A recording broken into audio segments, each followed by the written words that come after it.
Hey, and welcome back to the channel. In this video, I'm going to show you how to install bloatware. Okay, hear me out. So you might have watched my video on how to remove bloatware and you're like, yes, I want to get rid of all this crap on my computer. And you ran it and you got rid of all the bloatware. You have a nice clean menu and everything looks great. But then you wanted to look for the Microsoft Store because you actually wanted to add an app and it's gone. I was looking in the comments of the last video and a lot of people actually use it. So I had mentioned in the first video, you can revert changes, but I don't think some people noticed that option. So what I'm going to do is I'm going to walk you through those steps to revert changes and install the bloatware back on your computer. It's not too hard to do. It's almost as easy as the first step, and I'll walk you through that right now.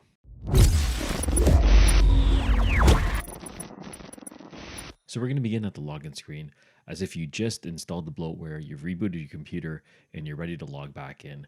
And so I'm just going to log back into my computer because I just removed the bloatware like I did in the example earlier. And here we are at the desktop. You can see that you still have the script and the 3 files that are on your desktop. These can be deleted when you're completed. They don't have to be there. So what we're going to do is we're going to right click on the bloat box, and then we're going to select Run as Administrator, say yes to the prompt. And now we have the same window that we saw earlier, but we're going to be clicking on this optional features option at the top and then say yes. So now it's going to go through the process, and here is where you want to select no. You want to revert changes, so we're going to select no right now. And by selecting no, we're actually going to be installing everything that was uninstalled on the first step. So it's going to be putting everything right back onto your computer, which includes all the bloatware apps and everything related to Microsoft that some people find useless, but maybe you find useful. So it's going to install them step by step. It's going to go through the whole process. It does take a few minutes to go through this entire thing. You'll see a bunch of text scrolling up. You might see some error messages or red text. That's completely normal. It's all part of the process. And so you can see that right there. It's popping up right now.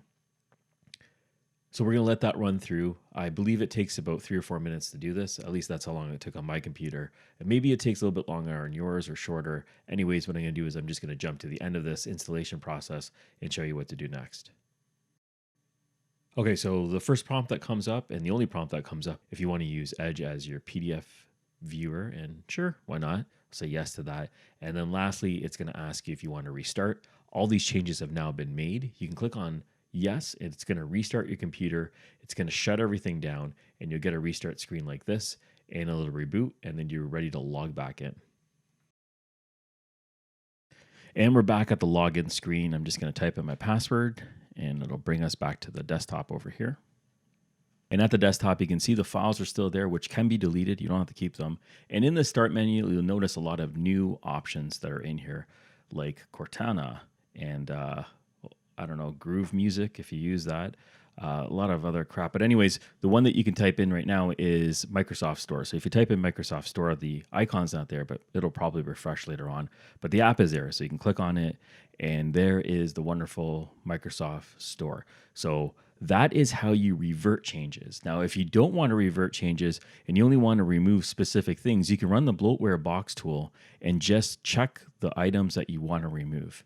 Anyways, this is how you can get your bloatware back on your computer if you accidentally removed it and you want to get it back on. I hope you found this video useful. If you did, please give me a thumbs up. If you have any questions, go ahead and put them in the comments below. And if you found this useful, please subscribe to the channel. Thank you for watching, and I'll catch you on the next one.